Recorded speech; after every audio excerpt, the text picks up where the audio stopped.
السلام عليكم ورحمة الله تعالى وبركاته. الحمد لله رب العالمين والصلاة والسلام على سيد المرسلين وعلى آله وأصحابه أجمعين. قال الله تعالى في القرآن العظيم وفي الفرقان المجيد: أعوذ بالله من الشيطان الرجيم. بسم الله الرحمن الرحيم. قد أفلح المؤمنون الذين هم في صلاتهم خاشعون. صدق الله العلي العظيم. وقال رسول الله صلى الله عليه وسلم: صوموا يوم عاشوراء صوموا يوما قبله أو يوما بعده. صدق رسوله النبي الكريم. புகழும் புகழ்ச்சியும் நம்மை எல்லாம் படைத்து பரிபாலித்துக் கொண்டிருக்கக்கூடிய ஏக இறைவன் அல்லாஹ் ஒருவனுக்கே உரித்தாகட்டுமாக. அவனுடைய திருத்தூதர் நம் ஆரியூர் தலைவர் அனலம் பெருமானா ஸல்லல்லாஹு அலைஹி வஸல்லம் அவர்களின் மீதும் அவர்களின் வழி நடந்த உத்தம சத்திய சஹாபாக்கள், தாபிஈன்கள், தபா தாபிஈன்கள், சுஹதாக்கள், சாலிஹீன்கள், ஜும்மாவிலே இங்கே ஒன்று கூடியிருக்கக்கூடிய நம் அத்தனை பேர்களின் மீதும் அல்லாஹினுடைய சாந்தியும் சமாதானமும் நிறைவாக நீண்டு நிலவட்டுமாக. ஆமீன். கண்ணியத்திற்கும் பெருமதிப்பிற்கும் உரிய அல்லாஹின் நல்லடியார்களே, பெரியவர்களே, சகோதரர்களே, ஷஹருல்லாஹில் முஹர்ரம், அல்லாஹினுடைய மாதம் என்று சொல்லப்படக்கூடிய முஹர்ரம் மாதத்திலே நாம் இருக்கிறோம். இந்த மாதம் ரமலானுக்கு பிறகு மிகச் சிறப்பான மாதம் என்பதாக அருமை நாயகம் ஸல்லல்லாஹு அலைஹி வஸல்லம் அவர்கள் நமக்கு சொல்லி தந்தார்கள்.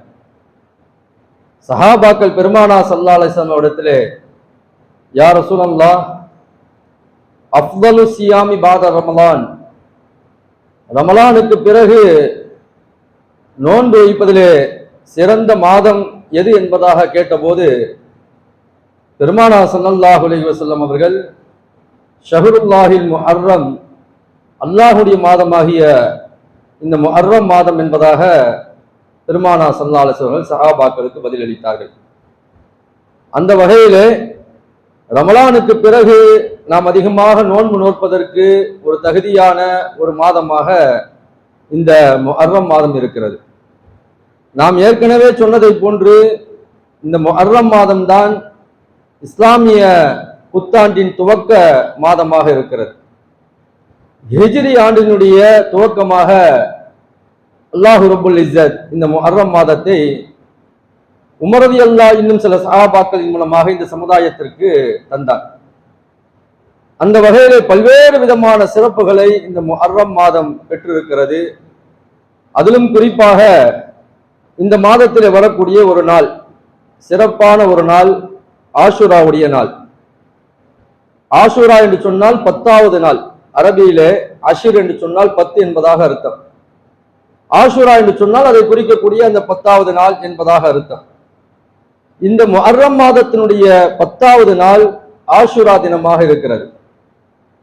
வரக்கூடிய 17ஆம் தேதி ஆஷுராவுடைய தினம். ஆஷுராவுடைய தினத்திற்கு அவ்வளவு என்ன சிறப்பு இருக்கிறது என்பதை நாம் எல்லாம் கண்டிப்பாக தெரிந்து வைத்திருக்கிறோம். மீண்டும் நம்முடைய சிந்தனைக்கு ஆஷுராவுடைய தினத்தினுடைய சிறப்புகளை குறித்து, அன்றைய நாளிலே நடந்த பல்வேறு விதமான வரலாற்று நிகழ்வுகளை குறித்தும் நாம் தெரிந்து வைத்திருக்க கடமைப்பட்டிருக்கிறோம். அன்புமிக்கவர்களே, இந்த ஆஷுராவுடைய தினத்திலே தான் இந்த உலகத்திலே பல்வேறு விதமான நல்ல காரியங்கள் நடந்தது. பல்வேறு விதமான அழிச்சாட்டியம் செய்யக்கூடியவர்கள், அட்டூழியம் செய்யக்கூடியவர்கள் அழித்தொழிக்கப்பட்டார்கள். பெருமானா ஸல்லல்லாஹு அலைஹி வஸல்லம் அவர்கள் மக்காவிலிருந்து மதீனாவிற்கு வருகிறார்கள். மதீனாவிலே வந்தபோது அங்கே இருக்கக்கூடிய யூதர்கள் எல்லாம், அங்கே இருக்கக்கூடிய மக்கள் எல்லாம் இந்த ஆஷுராவுடைய தினத்திலே நோன்பு வைத்திருந்தார்கள். இப்ப பெருமானா ஸல்லல்லாஹு அலைஹி வஸல்லம் அவர்களிடத்திலே அதற்குரிய காரணத்தை கேட்கிறார்கள். இந்த தினத்தை மட்டும் குறிப்பாக நீங்கள் எடுத்து எதற்காக வேண்டி நோன்பு வைத்திருக்கிறீர்கள் என்பதாக கேட்கிறார்கள். அப்ப அந்த யூதர்கள் அங்கே இருந்து மக்கள் சொன்னார்கள், இந்த நாளிலே தான் எங்களுடைய நபி மூசா அலைஹிஸ்ஸலாம் அவர்கள் ஃபிரௌனிடமிருந்து காப்பாற்றப்பட்டார்கள். ஆகையால் அந்த தினத்தை சந்தோஷமான தினமாக ஹஜ்ரத் மூசா அலைஹிஸ்ஸலாம் அவர்கள் நோன்பு வைத்து கொண்டாடினார்கள். அதே நாங்களும் கொண்டாடி கொண்டிருக்கிறோம். ஆஷுராவுடைய தினத்திலே ஃபிரௌன் அழிக்கப்பட்டான். மூசா அலைஹிஸ்ஸலாம் அவர்களுக்கும் மூசா அலைஹிஸ்ஸலாமோடு இருந்தவர்களுக்கும் மிகப்பெரிய ஒரு வெற்றியை அல்லாஹ் தஆலா தந்தான். அந்த சந்தோஷத்தை வெளிப்படுத்துவதற்காக வேண்டி நோன்பு வைத்து அந்த சந்தோஷத்தை நாங்கள் வெளிப்படுத்துகிறோம் என்பதாக அந்த மக்கள் மதீனாவிற்கு வந்த பெருமானார் ஸல்லல்லாஹு அலைஹி வஸல்லத்திலே சொன்னார்கள். அப்பொழுது பெருமானார் ஸல்லல்லாஹு அலைஹி வஸல்லம் அவர்கள் அதை கேட்டுவிட்டு, மூசா அலைஹிஸ்ஸலாம் உங்களோடு உங்களை விட அதிகமாக தொடர்புடையவன் நான் என்று சொன்னால் அவர் ஒரு நபி, நானும் ஒரு நபி. அந்த அடிப்படையிலே நாங்கள் இருவரும் சகோதரர்கள். ஆகையால் உங்களை விட அவரை பின்பற்றுவதற்கு நான் மிக தகுதியானவேன். ஆகையால் இன்ஷா அல்லாஹ் நானும் இந்த நாளிலே நோன்பு நோற்பேன் என்பதாக சொன்னதோடு மட்டுமல்லாமல் பெருமானார் ஸல்லல்லாஹு அலைஹி வஸல்லம் நோன்பு நோற்றார்கள். அங்கே இருக்கக்கூடிய சஹாபாக்களையும் பெருமானார் ஸல்லல்லாஹு அலைஹி வஸல்லம் இந்த நாளிலே நோன்பு வைக்கும்படி ஏவினார்கள். ஆனால் ஹதீஸிலே வருகிறது, பல்வேறு ஹதீஸுகளில் வருகிறது, புகாரியிலே வருகிறது, முஸ்லிம் ஷரீஃபிலே வருகிறது, யூதர்களுக்கு மாற்றம் செய்யுங்கள், நசராக்களுக்கு மாற்றம் செய்யுங்கள், முஷ்ரிக்கீன்களுக்கு மாற்றம் செய்யுங்கள் என்பதாக பல இடங்களிலே பெருமானார் ஸல்லல்லாஹு அலைஹி வஸல்லம் சொல்லி இருக்கிறார்கள். அப்படி இருக்க யா ரசூலல்லாஹ், நீங்கள் இந்த ஆஷுராவுடைய தினத்திலே யூதர்கள் கொண்டாடக்கூடிய இந்த தினத்திலே நோன்பு வைத்தால் அவர்களுக்கு ஒப்பாகுவதை போன்று இல்லவா என்பதாக கேட்கும் போது பெருமானார் ஸல்லல்லாஹு அலைஹி வஸல்லம் சொன்னார்கள், அடுத்த வருடம் நான் உயிரோடு இருந்தேன் என்று சொன்னால், அல்லாஹ் அந்த ஹயாத்தினுடைய பாக்கியத்தை கொடுத்திருந்தான் என்று சொன்னால், 10வது நாளிலே நோன்பு நோற்பதோடு அதற்கு முன்பாக இருக்கக்கூடிய தாசுஆ 9வது நாளையும் நான் சேர்த்து நோன்பு வைப்பேன் என்பதாக பெருமானார் ஸல்லல்லாஹு அலைஹி வஸல்லம் சொன்னார்கள். அந்த வகையிலே தான் ஆஷுராவுடைய நாள் 10, 11 என்பதாகவும் 9, 10 என்பதாகவும் சொல்லப்படுகிறது. ரசூலுல்லாஹி ஸல்லல்லாஹு அலைஹி வஸல்லம் சொன்னது 9, 10. ஒரு கால் ஒருவருக்கு 9ஆம் தேதி நோன்பு வைக்க முடியாமல் போய்விட்டது. வெறும் 10ஆம் நாளிலே மட்டும் அவர் நோன்பு வைத்தார் என்று சொன்னால் அது யூதர்களுக்கும் கிறிஸ்தவர்களுக்கும் மாற்றம் செய்ததாக ஆகாது என்ற அடிப்படையிலே தான் மார்க்க அறிஞர்கள் ஏதோ ஒரு வேலையிலே ஒருவர் 9ஆம் தேதி மறந்து விட்டார் அல்லது வேலை பளுவிலே அந்த நோன்பு வைக்காமல் விட்டு விட்டார் என்று சொன்னால் 10, 11 என்பதாக நோன்பை சேர்த்து வைத்துக் கொள்ளலாம் என்பதாக மார்க்க அறிஞர்கள் நமக்கு சொல்லிக் கொடுக்கிறார்கள். அந்த வகையில பெருமானார் ஸல்லல்லாஹு அலைஹி வஸல்லம் அடுத்த வருடம் நான் உயிரோடு இருந்தேன் என்று சொன்னால் 9, 10 நோன்பு வைப்பேன் என்பதாக சொன்னார்கள். ஆனால் ரசூலுல்லாஹி ஸல்லல்லாஹு அலைஹி வஸல்லம் அடுத்த வருடம் ஹயாத்தாக இல்லை. இருந்தாலும் கூட பெருமானார் ஸல்லல்லாஹு அலைஹி வஸல்லம் யூதர்களுக்கும் நசராக்களுக்கும் நீங்கள் மாற்றம் செய்யுங்கள், அடுத்த வருடம் இருந்தேன் என்று சொன்னால் 9வது நாளையும் நான் சேர்த்து வைப்பேன் என்று சொல்லி இருப்பதால் நாம் 9, 10 நோன்பு வைப்பது மிகச் சிறப்பு என்பதாக நமக்கு இந்த ஹதீஸினுடைய அடிப்படையிலே மார்க்க அறிஞர்கள் நமக்கு சொல்லித் தருகிறார்கள். அந்த வகையில இந்த நோன்பு வைப்பது என்பது ஒரு சுன்னத்தான நோன்பு. சுன்னத்தான நோன்பு. ரமலானுக்கு முன்பாக இந்த நோன்பு தான் ஃபர்லாக இருந்தது, கடமையாக இருந்தது. ரமலான் எப்பொழுது கடமையாக்கப்பட்டதோ அப்பொழுது பெருமானார் ஸல்லல்லாஹு அலைஹி வஸல்லம் சஹாபாக்களை அழைத்து சொன்னார்கள், நீங்கள் இந்த நோன்பை வைத்துக் கொண்டால் வைத்துக் கொள்ளலாம், வைக்காமல் இருந்தாலும் தவறில்லை என்பதாக சொல்கிறார்கள். ஆனால் ரசூலுல்லாஹி ஸல்லல்லாஹு அலைஹி வஸல்லம் காலத்திலே இந்த நோன்பை எல்லா காலகட்டங்களிலையும் வைத்திருக்கிறார்கள். இது ஒரு சுன்னத்தான ஒரு நோன்பு என்று சொன்னால் ரசூலுல்லாஹி ஸல்லல்லாஹு அலைஹி வஸல்லம் வைத்திருக்கிறார்கள், வைக்க வேண்டும் என்பதாக நமக்கு சொல்லி இருக்கிறார்கள். அந்த அடிப்படையில் இந்த ஆஷுராவுடைய நோன்பு ரமலானுக்கு முன்பாக கடமையான நோன்பாக இருந்தாலும் கூட ரமலான் எப்பொழுது கடமையாக்கப்பட்டு விட்டதோ ஃபர்லாக்கப்பட்டு விட்டதோ இது சுன்னத்துடைய ஒரு அந்தஸ்திலே சென்று விட்டது, சுன்னத்தான ஒரு நோன்பினுடைய பட்டியலிலே வந்து விட்டது. அந்த வகையிலே நாம் ஆஷுராவுடைய நாளிலே நோன்பு நோற்போம். ஆஷுராவுடைய நாளுக்கு முன்பாக இருக்கக்கூடிய 9வது நாளையும் சேர்த்து 9, 10 என்பதாக இந்த நாளிலே நாம் நோன்பு நோற்போம் என்று சொன்னால் அல்லாஹ் தஆலா நமக்கு பல்வேறு விதமான நன்மைகளை தருகிறார்.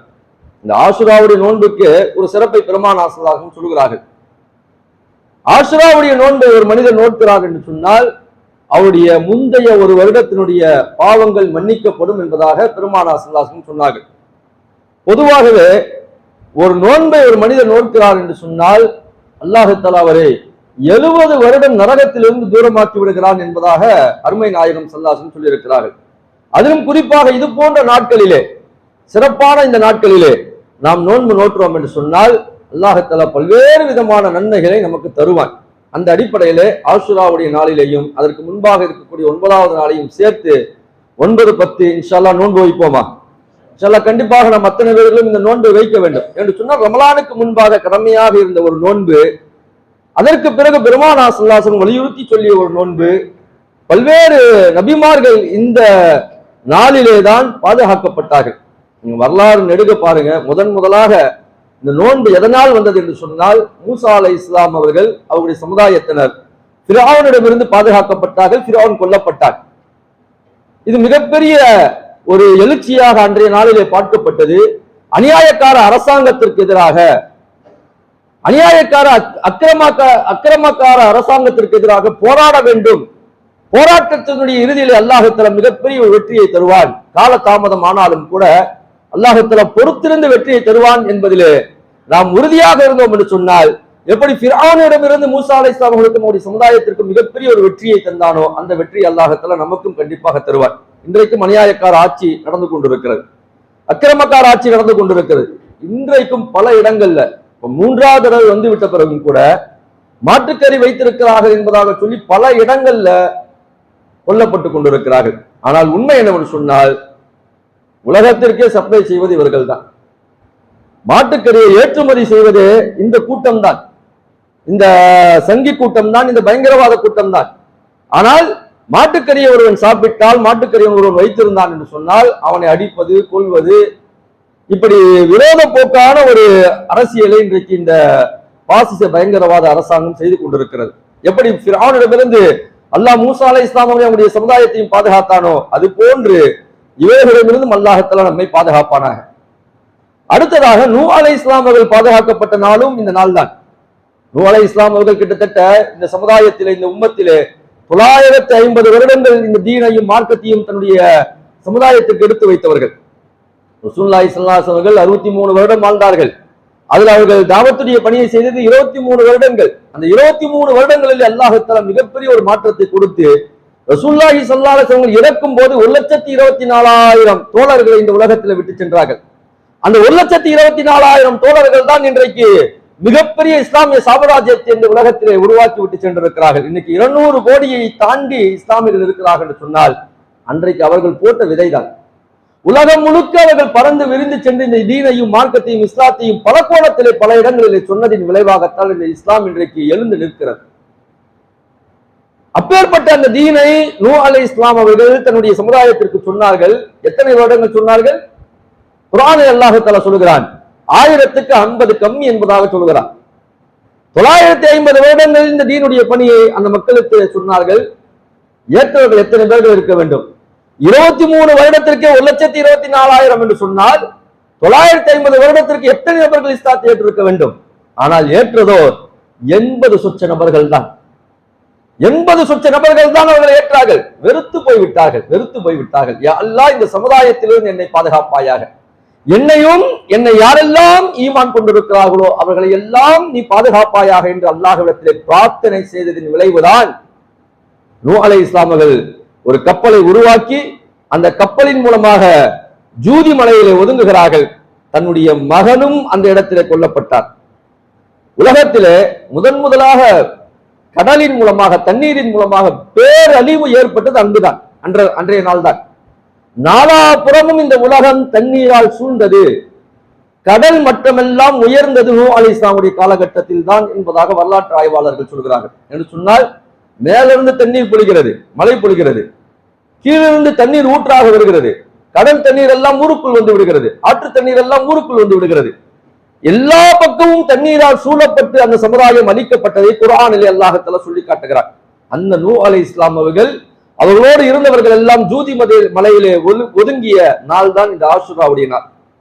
அதே போன்று ஹஜ்ரத் இப்ராஹிம் அலைஹிஸ்ஸலாம் அவர்கள் பாதுகாக்கப்பட்ட நாள். நம்ரூத் என்ற அந்த மன்னனுக்கு எதிராக மிகப்பெரிய ஒரு சாம்ராஜ்யத்தை உருவாக்குவதற்காக, சிலை வணக்கத்திற்கு எதிராக மிகப்பெரிய ஒரு போராட்டத்தை செய்தவர்கள் ஹஜ்ரத் இப்ராஹிம் அலைஹிஸ்ஸலாம் அவர்கள். தன்னுடைய வாழ்வே தியாகம் தான். தியாகத்தின் முன்னோடியாக இருக்கக்கூடியவர்கள் ஹஜ்ரத் இப்ராஹிம் அலைஹிஸ்ஸலாம் அவர்கள். தன்னுடைய வாழ்வை இந்த தீனுக்காக வேண்டிய, மார்க்கத்திற்காக வேண்டியும், இஸ்லாத்திற்காக வேண்டியும் அர்ப்பணித்தார்கள்.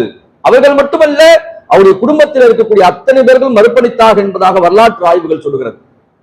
ஹாஜரா அம்மையார் அவர்கள் அர்ப்பணித்தார்கள், இஸ்மாயில் அலைஹிஸ்ஸலாம் அவர்கள் அர்ப்பணித்தார்கள். ஒரு குடும்பமே இந்த மார்க்கத்தை பாதுகாப்பதற்காக வேண்டி, அல்லாஹ்வுடைய ஆலாய கலிமத்துல்லாஹி ஓங்க செய்வதற்காக வேண்டி தன்னுடைய அர்ப்பணத்தை இந்த சமுதாயத்திற்கு தந்திருக்கிறார்கள் என்று சொன்னால் அது அந்த குடும்பம் மட்டும்தான். அந்த இப்ராஹிம் அலைஹிஸ்ஸலாம் அவருடைய அந்த வீரிய பிரச்சாரத்தால் வீழ்த்தப்பட்டவர்கள் எப்படியாவது இவரை வீழ்த்தி விட வேண்டும் என்பதற்காக வேண்டி நம்ரூத் மன்னனால் உந்தப்பட்டு அங்கே ஒரு பெரிய ஒரு குண்டத்தை மூட்டுகிறார்கள். அதில் நெருப்பிலே தூக்கி போடுவதற்காக வேண்டி முயற்சி செய்கிறார்கள். அங்கே தூக்கியும் போடப்படுகிறது. ஆனால் அந்த நெருப்பு குண்டத்தை அல்லாஹ் தஆலா பூஞ்சோலையாக மாற்றினான். குல்னா யானா ருகூனி பர்தம் வ ஸலாமன் அலா இப்ராஹிம். அல்லாஹ் சொல்கிறான், நெருப்புக்கு கட்டளையிடுகிறான், நீ நெருப்பே இப்ராஹிமிற்கு நீ குளிர்ந்ததாக மாறிவிடு, அமைதி தரக்கூடியதாக மாறிவிடு, நிம்மதி தரக்கூடியதாக மாறிவிடு என்று அல்லாஹ் தஆலா நெருப்புக்கு கட்டளையிடுகிறான். அன்று பாதுகாக்கப்பட்ட நாள். ஆஷூராவுக்கு நிறைய சிறப்புகள் இருக்கிறது. யூசுப் அலைஹிஸ்ஸலாம் அவர்கள் தன்னுடைய சகோதரர்களால் வஞ்சிக்கப்பட்டு 11 நபர்களால் வஞ்சிக்கப்பட்டு அவரை கொலை செய்ய வேண்டும் என்பதாக கொலை செய்வதற்குரிய முயற்சிகள் எல்லாம் செய்து நரி அடித்து விட்டது என்பதாக தந்தையிடத்தில் வந்து புகார் செய்கிறார்கள். தன்னுடைய சகோதரன் இறந்து விட்டான் என்பதாக சொல்கிறார்கள். அந்த இறந்ததற்கு அடையாளமாக அவர் போட்டிருந்த அந்த சட்டையில ரத்தத்தை தோய்த்து அந்த ரத்த சட்டையை எடுத்து தன்னுடைய யாக்கூப் அலைஹிஸ்ஸலாம் இடத்தில் வந்து கொடுக்கிறார்கள். ஆனால் யாக்கூப் அலைஹிஸ்ஸலாம் அவர்கள் நம்பவில்லை. என்னுடைய மகனை அல்லாஹ் தஆலா இவ்வளவு சீக்கிரமாக எடுத்திருக்க மாட்டான், அவன் கண்டிப்பாக நல்லபடியாக இருப்பான் என்பதாக நம்புகிறார்கள். இறந்து போயிருப்பார் என்பதை நம்பவில்லை. இவர்கள் ஏதோ சதி செய்கிறார்கள். ஏனென்று சொன்னால் ஒரு வீட்டுல வந்து ஒரு 10-11 பேர் இருந்தாங்கன்னு சொன்னா எல்லாரும் மீது அந்த பாசம் வந்துடாது. யாராவது ஒருத்தவங்க மேல அளவுக்கு அதிகமான பாசம் இருக்கும். வீட்டுல ஒன்னும் இல்ல, ஒரு 3 பேர் இருக்கிறாங்கன்னு வச்சுங்களேன், 3 பேர்த்தையும் நமக்கு பாசம் இருக்கும். 3 பேரையும் பாசம் இல்லாம இருக்காது. 3 பேர் மேலையும் பாசம் இருக்கும். ஆனா அளவு மாறுபடும். ஒருத்தர் மேல இருக்கக்கூடிய பாசத்தை விட இன்னொருத்தர் மீது இருக்கக்கூடிய பாசம் அதிகமாக இருக்கும். அந்த அடிப்படையில் தான் யாக்கூப் அலைஹிஸ்ஸலாம் அவர்கள் யூசுப் அலைஹிஸ்ஸலாம் மீது அளவுக்கு அதிகமான பாசத்தை வைத்திருந்தார்கள். காரணம் என்னவென்று சொன்னால், கடைசி பிள்ளை, சின்ன பிள்ளை, பார்ப்பதற்கு அவ்வளவு அழகான ஒரு பிள்ளை. அந்த பிள்ளையின் மீது பொதுவாகவே அழகான பிள்ளையின் மீது நமக்கு வந்து ஒரு பாசம் வந்து விடுகிறது. அதுவும் வந்து ஒரு சின்ன பிள்ளை, ஒரு அழகான பிள்ளை, அந்த பிள்ளையின் மீது அளவு கடந்த பாசத்தை வைத்திருந்தார்கள். ஆனால் அந்த விரோதத்தாலும் வஞ்சகத்தாலும் முந்தப்பட்ட அவருடைய சகோதரர்கள் என்ன செய்கிறார்கள் சொன்னா, இவரின் மீது மட்டும் இவ்வளவு பாசத்தை வச்சிருக்கிறார் தந்தை, இதுக்கு ஒரே முடிவு தீர்த்து கட்ட வேண்டியதுதான். கடைசியில தூக்கிட்டு போயிட்டு ஒரு கிணத்துல போட்டாங்க. ஆனால் அந்த அல்லாஹ் தஆலா அந்த கிணத்திலிருந்து பாதுகாத்து ஒரு அரசியிடம் இருந்து சேர்த்து அதற்கு பிறகு அங்கிருந்து பாதுகாக்கப்பட்டு ஜெயிலுக்கு போறாங்க. அதுக்கு பிறகு மிகப்பெரிய ஒரு வாழ்க்கை ஏற்படுகிறது. எகிப்து நாட்டினுடைய உணவுத்துறை அமைச்சராக வந்து அமர்கிற வரைக்கும் அல்லாஹ் தஆலா திருமறையிலே பேசுகிறார். அவர்களை பாதுகாத்த நாள் இந்த ஆஷூராவுடைய நாள் தான். அதே போன்று யாக்கூப் அலைஹிஸ்ஸலாம் அவர்களுக்கு கண் தெரியாமல் போய்விட்டது. அழுது அழுது கண் தெரியாமல் போய்விட்டது. எதற்காக வேண்டி அழுதார்கள்? தன்னுடைய மகள் பிரிக்கப்பட்டதால். தன்னுடைய மகள் பிரிக்கப்பட்டதால் இறந்து போய்விட்டான் என்பதாக சொன்னதால் அழுது அழுது அழுது அவருடைய கண்கள் எல்லாம் மங்கி போய்விட்டது. இந்த நாள்ல தான் அல்லாஹ் தஆலா அந்த ரத்த பஸரஹு, அவருடைய பார்வை அல்லாஹ் தஆலா மீண்டும் திருப்பி கொடுக்கிறான் என்பதாக வரலாற்றில் எழுதுகிறார்கள். இப்படி பல்வேறு நிகழ்வுகள் இருக்கு. அய்யூப் அலைஹிஸ்ஸலாம் அவர்களை எடுத்துக்கொள்ளுங்கள். அய்யூப் அலைஹிஸ்ஸலாம் அவரை போன்று நோயால் பாதிக்கப்பட்ட எந்த நபரும் இந்த உலகத்தில் இருக்க முடியாது. அவ்வளவு நோய், உடல் முழுக்க நோய், புற்கள் அவருடைய உடலில் வந்து புண்களால் உடல் முழுக்க அவருடைய உடல் இருக்கிறது, புழு மேய்து கொண்டு இருக்கிறது அவருடைய உடல்ல. அவங்க அல்லாஹ்ட்ட கேட்டது என்ன தெரியுமா? நம்ம என்ன கேட்டிருப்போம்னு சொன்னா, அல்லாஹ் இவ்வளவு கஷ்டம் எனக்கு கொடுக்குறவன்னு மௌத்த கொடுக்குறேன்னு கேட்டிருப்போம். இல்ல இந்த நோய் எனக்கு நீ சரியாக்கிடுன்னு சொல்லி நம்ம அல்லாஹ்ட்ட கேட்டிருப்போம். ஆனா அய்யூப் அலைஹிஸ்ஸலாம் அவங்க என்ன கேட்டார்கள் தெரியுமா? யா அல்லாஹ், எனக்கு எவ்வளவு பெரிய பாக்கியத்தை இது நாள் வரைக்கும் நீ கொடுத்திருந்தாய், அதற்கெல்லாம் நான் நன்றி செலுத்திக் கொண்டிருந்தேன். இப்பொழுது இந்த நோயையும் நீதான் கொடுத்திருக்கிறாய், ஆகையால் இதற்காக வேண்டி நான் கவலைப்படவில்லை. அவருடைய மனைவி சொல்லுகிறார், அல்லாஹ்ட்ட நீங்க கேட்டீங்கன்னு சொன்னா அல்லாஹ் அதை சரியாக்கிடுவான். அல்லாஹ்ட்ட நீங்க கேட்டீங்கன்னா நபிமாவுடைய துவாவை அல்லாஹ் கபூல் செய்வான்ல. நபிமார்கள் அடுத்தவர்களுக்கு துவா செய்யும் போதே அல்லாஹ் தஆலா கபூல் செய்யும் போது, தனக்காக வேண்டி துவா செய்யும் போது அல்லாஹ் கபூல் செய்யாமல் விட்டு விடுவானா? மனைவி சொல்லுகிறார், நீங்க ஏன் இவ்வளவு கஷ்டப்படுறீங்க, இவ்வளவு சிரமப்படுறீங்க? ஒரு துவாவை அல்லாஹ்விடத்திலே நீங்கள் கேட்டு விட்டால் எல்லாம் சரியாக விடுமே என்பதாக சொன்ன போது அய்யூப் அலைஹிஸ்ஸலாம் அவர்கள் சொன்னார்கள், எவ்வளவோ அதிகாரத்தை அல்லாஹ் எனக்கு கொடுத்தார், பிள்ளை செல்வங்களை கொடுத்தார், எல்லாத்தையும் அல்லாஹ் தஆலா எடுத்துக்கிட்டான். இருந்தாலும் கூட இந்த உடலை அல்லாஹ் தஆலா இன்னும் வைத்திருக்கிறான் என்று சொன்னால் அல்லாஹ் நினைப்பதற்காக வேண்டிதான் வைத்திருக்கிறான். அல்லாஹ்ட்ட துவா செய்யறாங்க, யா அல்லாஹ், என் உடல் முழுக்க அரித்தாலும் கூட, என்னுடைய உடல் முழுக்க புழுக்களால் மேய்ந்தாலும் கூட எனக்கு ஒரே ஒரு இடத்தை மட்டும் விட்டு வச்சிருயா அல்லாஹ், என்னுடைய நாக்கை மட்டும் எதுவும் அரிக்காமல் விட்டு வைத்து விடியா அல்லாஹ் என்பதாக துவா செய்கிறார். காரணம் என்னவென்று சொன்னால், அந்த நாவால் உன்னை நான் புகழ்ந்து கொண்டே இருக்க வேண்டும், அந்த நாவால் உன்னை நான் புகழ்ந்து கொண்டே இருக்க வேண்டும், அதனால் அதை மட்டும் கொஞ்சம் விட்டு வச்சிருயா அல்லாஹ் என்பதாக அல்லாஹ்விடத்தில் துவா செய்த ஒரு நபிதான் அய்யூப் அலைஹிஸ்ஸலாம். அந்த அய்யூப் அலைஹிஸ்ஸலாம் அவர்களுக்கு அல்லாஹ் தஆலா எல்லா விதமான உடல் ஆரோக்கியத்தையும் கொடுத்த நாள் தான் இந்த ஆஷூராவுடைய நாள். பெருமக்கள் சொல்வார்கள், ஆஷூரா என்று சொன்னால் 10, அந்த 10ஆம் தினத்திலே 10 விதமான நிகழ்வுகள் இந்த உலகத்திலே நடந்திருக்கிறது என்பதாக சொல்கிறார்கள். இல்லை, இன்னும் இதை விட அதிகமான நிகழ்வுகள் இந்த உலகத்தில் அந்த 10ஆம் நாளிலே நடந்திருக்கிறது. அதிகமான ஆச்சரியத்தக்க விஷயங்கள் எல்லாம் இந்த 10ஆம் நாளிலே நடந்திருக்கிறது. ஹதீஸிலே பெருமானார் ஸல்லல்லாஹு அலைஹி வஸல்லம் சொல்கிறார்கள், வெள்ளிக்கிழமையிலே தான் கியாமத் நாள் வரும் என்பதாக சொல்லுவார்கள். அந்த நாளிலே தான் ஆதம் அலைஹிஸ்ஸலாம் அவர்கள் என்ன செய்தார்கள்? வானத்திலே இருந்து தூக்கி எறியப்பட்டார்கள். அந்த நாளிலே தான் அவர்கள் சொர்க்கத்திலே நுழைவிக்கப்பட்டார்கள். அந்த நாளிலே தான் அவர்களுடைய பாவங்கள் எல்லாம் மன்னிக்கப்பட்டது என்றெல்லாம் பெருமானார் ஸல்லல்லாஹு அலைஹி வஸல்லம் சொல்லிவிட்டு, யௌமுல் ஜும்ஆ என்று சொல்லப்படக்கூடிய இந்த வெள்ளிக்கிழமையிலே தான் இந்த உலகத்தினுடைய அழிவும் வரும், அந்த நாள் ஆஷுராவுடைய நாளாக இருக்கும் என்பதாக பெருமானார் ஸல்லல்லாஹு அலைஹி வஸல்லம் சொன்னார். ஆதம் அலைஹிஸ்ஸலாமுடைய நிகழ்வு முதல் பெருமானார் ஸல்லல்லாஹு அலைஹி வஸல்லம் பேரப்பிள்ளை நிகழ்வு வரைக்கும் இந்த ஆஷுராவுடைய தினம் மிகப்பெரிய ஒரு எழுச்சியை காட்டிக் கொண்டிருக்கிறது. ஆதம் அலைஹிஸ்ஸலாம் அவர்கள் மன்னிக்கப்பட்டார்கள். கடைசிக்கு நாம் வருவோம். கர்பலா தினம் ஆஷுராவுடைய நாளிலே தான் நடந்தது. அந்த இரத்த சிந்தனைகளை எல்லாம் நாம் நம்முடைய உள்ளத்திலே ஓட்டினோம் என்று சொன்னால் நம்முடைய கண்ணிலிருந்து இரத்த கசிவுகள் ஏற்படும்.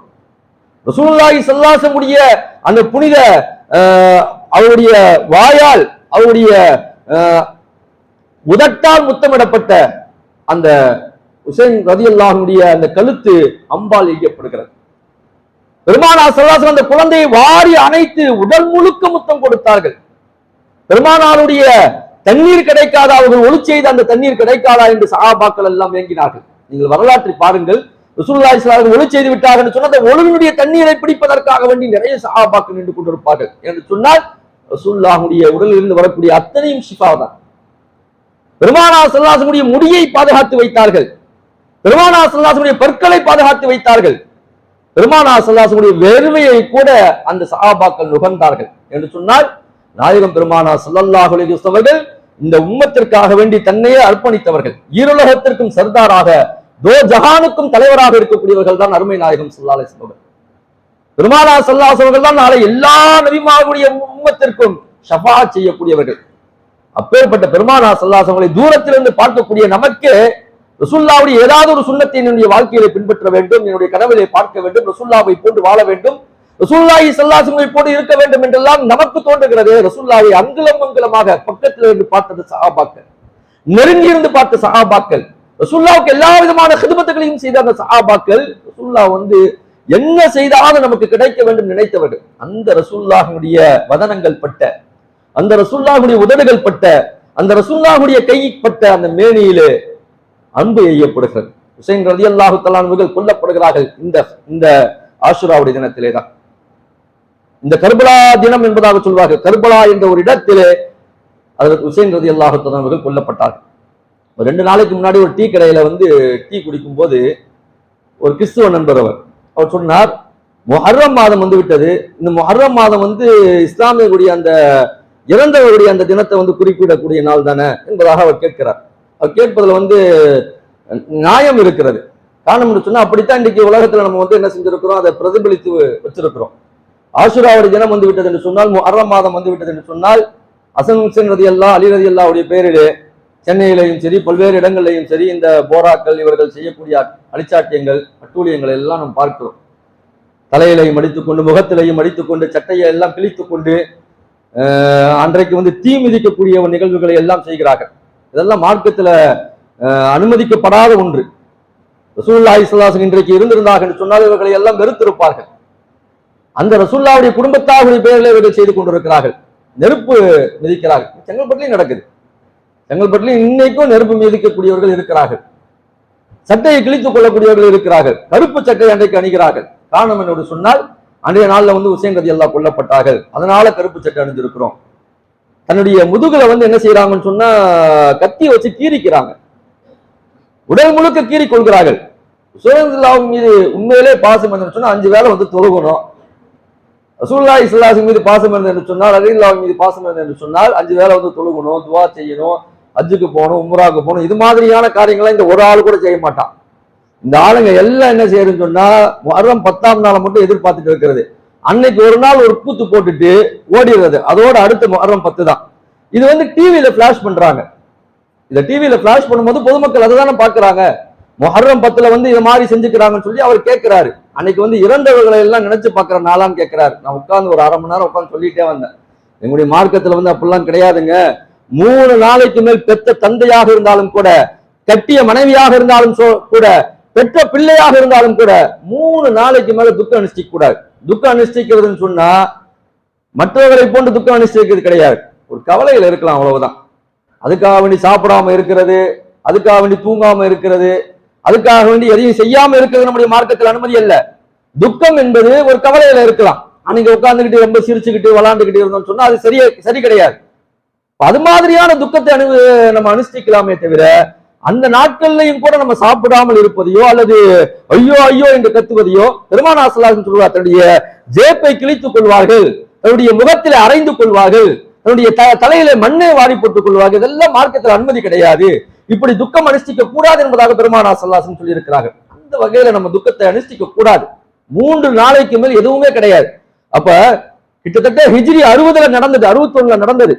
கிட்டத்தட்ட 1400 வருடங்கள் ஆகிவிட்டது ஹஜ்ரத் ஹுசைன் ரலியல்லாஹு கொல்லப்பட்டு. 1400 வருடங்களுக்கு பிறகு இவர் இங்கே உட்கார்ந்து கொண்டு அழுவதோ புலம்புவதோ, ஏதாவது கவலையில இருந்தா கூட பரவாயில்லை, ஹுசைன் ரலியல்லாஹு அப்படி கொல்லப்பட்டாங்களே, அல்லாஹ் தஆலா உங்களுக்கு நல்லதை செய்யட்டும் என்று துவா செய்தா பரவாயில்லை. இவங்க செய்யறது எல்லாம் அத்தனை அனாச்சாரங்கள். அதனால வந்து அந்த ஒரு அனாச்சாரத்திற்கு நம்ம எந்த நேரத்திலையும் வழிவகுத்து விடக்கூடாது. அதிலே நாம் கலந்து கொள்ளவும் கூடாது. அது ரொம்ப நம்முடைய மார்க்கம் வன்மையாக கண்டிக்கிறது. அதுல நம்ம ரொம்ப கவனமாக இருக்க வேண்டும். அந்த அடிப்படையில ஹுசைன் ரலியல்லாஹு தஆலா அவர்கள் கொல்லப்பட்ட நாளாக இந்த கர்பலா நாள், ஆஷுராவுடைய நாள் இருக்கிறது. இப்படி பல்வேறு வரலாற்று நிகழ்வுகளை தாங்கி கொண்டிருக்கக்கூடிய நாள் தான் இந்த ஆஷுராவுடைய நாள். நாளை கியாமத் நாளுடைய அந்த முடிவும் இந்த ஆஷுராவுடைய நாளில் தான் வரப்போகிறது என்பதாக அருமை நாயகம் ஸல்லல்லாஹு அலைஹி வஸல்லம் நமக்கு ஏற்கனவே முன்னறிவிப்பு செய்திருக்கிறார்கள். இப்பொழுது நாம் என்ன தயாரிப்பு செய்திருக்கிறோம், அதைத்தான் நாம் யோசிக்க கடமைப்பட்டிருக்கிறோம். மூசா அலைஹிஸ்ஸலாம் அவர்கள் பாதுகாக்கப்பட்டார்கள், ஈசா அலைஹிஸ்ஸலாம் அவர்கள் பாதுகாக்கப்பட்டார்கள், இப்ராஹிம் அலைஹிஸ்ஸலாம் அவர்கள் பாதுகாக்கப்பட்டார்கள், அய்யூப் அலைஹிஸ்ஸலாம் அவர்கள் பாதுகாக்கப்பட்டார்கள் என்றெல்லாம் வரலாற்று நிகழ்வுகளை தெரிந்து கொள்ளக்கூடிய நாம் நம்முடைய வாழ்வு பாதுகாக்கப்படுவதற்கு என்ன செய்து கொண்டிருக்கிறோம்? நம்முடைய வாழ்வு பாதுகாக்கப்பட வேண்டும் என்று சொன்னால் நாம் என்ன மாதிரியான செயல்பாடு திட்டங்களை நம்முடைய வாழ்க்கையில கொண்டு வர வேண்டும் என்பதை நாம் யோசிக்க கடமைப்பட்டிருக்கிறோம். ஏதோ ஜும்மாவிலே வந்து தொழுது விட்டு சென்று விட்டால் அல்லாஹ் தஆலா நம்முடைய பாவங்களை மன்னித்து விடுவான் என்றுதான் இந்த சமுதாயம் நினைத்துக் கொண்டிருக்கிறது. அப்படி அல்ல. அல்லாஹ் தஆலா நாளை மறுமையிலே கேட்கக்கூடிய முதல் கேள்வியே தொழுகையை பற்றிதான். என்று சொன்னால் இந்த மனிதனை படைத்தது வமா ஹலக்துல் ஜின்ன வல் இன்ஸ இல்லா லியஅபுதூன், இந்த மனித வர்க்கத்தையும் ஜின் வர்க்கத்தையும் இந்த உலகத்திலே நாம் உருவாக்கியது, படைத்தது, ஆக்கியது அவனை வணங்குவதற்காக வேண்டி, அவனை தொழுகுவதற்காக வேண்டிதான். அந்த வணக்கமே இன்றைக்கு நம்மிடத்திலே இல்லையே, அந்த தொழுகையே இன்றைக்கு நம்மிடத்திலே இல்லையே. ஏதோ வாரத்திலே ஒரு தடவை வந்து அல்லாஹ்வை ஏமாற்றி விட்டு செல்வதா, அல்லது வருடத்திலே ஒரு தடவை வந்து அல்லாஹ்வை ஏமாற்றி விட்டு செல்வதா? அன்புக்குரியவர்களே, தொழுகையை விட இந்த உலகத்திலே ரசனையானது வேறு எதுவுமே கிடையாது. தொழுகையை விட இன்பம் தரக்கூடியது இந்த உலகத்தில் வேறு எதுவுமே கிடையாது. தொழுகையில நின்று பாருங்கள், அதிலே வரக்கூடிய லயிப்பு இருக்கிறது, மிகப்பெரிய தேன் இன்பத்தை தரும். பெருமானார் ஸல்லல்லாஹு அலைஹி வஸல்லம் சொன்னார்கள், அஸ்ஸலாத் குர்ரத்து ஐன், எனக்கு தொழுகையிலே தான் கண் குளிர்ச்சி இருக்கிறது என்பதாக பெருமானார் ஸல்லல்லாஹு அலைஹி வஸல்லம் சொன்னார்கள்.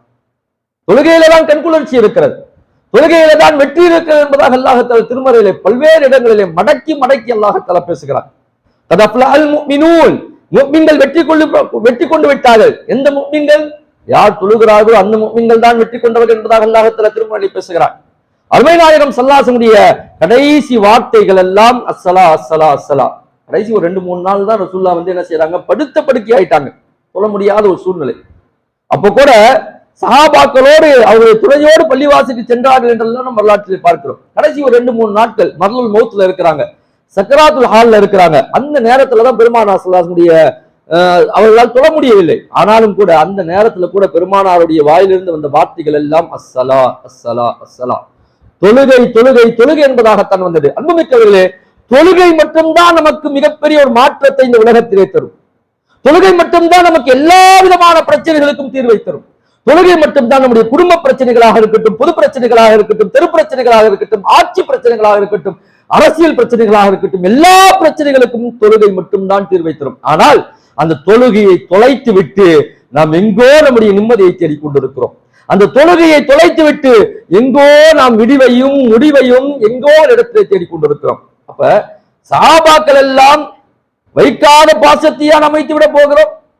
ஹசன் ரலியல்லாஹு, ஹுசைன் ரலியல்லாஹு, அலி ரலியல்லாஹு, அஹ்லுல் பைத்துகள் இவர்கள். அருமை நாயகம் ஸல்லல்லாஹு அலைஹி வஸல்லம் குடும்பத்தாரை சார்ந்தவர்கள். இந்த கர்பலா யுத்தத்திலே வெறும் ஹுசைன் ரலியல்லாஹு மட்டும் கொல்லப்படவில்லை, அவரோடு சேர்ந்த அவரோடு இருந்த அத்தனை குடும்பத்தார்களும் அங்கே கொல்லப்பட்டார்கள். அதற்கு பிறகு தாபியன்கள் இருந்தார்கள், தபா தாபியன்கள் இருந்தார்கள், மிகப்பெரிய நாதாக்கள் சுகதாக்கள் எல்லாம் இருந்தார்கள். அவர்களை விடவா நாம் நேசம் பற்றி விட போகிறோம்? அவர்கள் மீது நாம் நன்மை செய்கிறோமோ இல்லையோ தவிர இது மாதிரியான அனாச்சாரங்களை செய்து நாம் பாவத்தை சேர்த்துக் கொள்ளக்கூடாது. அவங்களுக்கு போய் பாவம் சேர போறது கிடையாது. அவருடைய பெயரால் செய்யக்கூடிய அந்த அனாச்சாரங்கள் எல்லாம் நமக்கு கண்டிப்பாக பாவங்களாக வந்து சேரும். இன்னைக்கு ஒரு பொது மனிதன், ஒரு வெளியில இருந்து பார்க்கக்கூடிய ஒரு மனிதன் இது இறந்தவர்களை குறிக்கக்கூடிய ஒரு நாளா என்று கேட்கிறார்கள் என்று சொன்னால் எந்த அளவுக்கு இந்த முஹர்ரத்தை நம்ம வச்சிருக்கிறோம்? முஹர்ரம் மாதம் என்பது அல்லாஹ்வுடைய மாதம் என்பதாக அருமை நாயகம் ஸல்லல்லாஹு அலைஹி வஸல்லம் சொல்லி இருக்கிறார்கள்.